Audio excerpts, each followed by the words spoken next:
Yes mga idol, welcome back sa ating YouTube channel. Pag-uusapan natin ngayon itong mga players na mga magagaling na hindi kasali sa Gilas Pilipinas. Number 1, Justin Baltasar. Dati itong naglaro sa Gilas Pilipinas noong 2021 FIBA Asian Cup.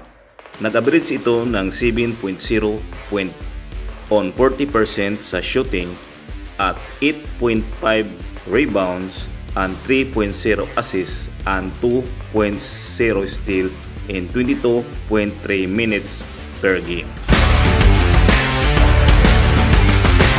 Number 2, Kyle Vincent Tamayo.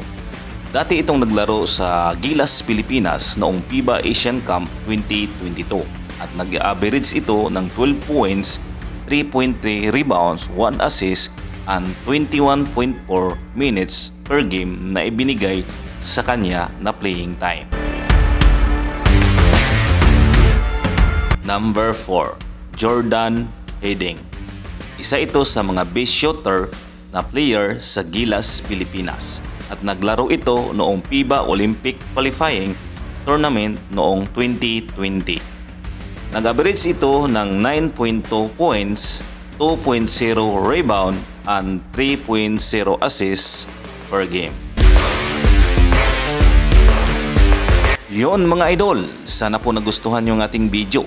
Paki-like naman, paki-subscribe at paki-hit ang notification bell para updated kayo sa susunod nating mga video. 3-pointer ni Tamayo.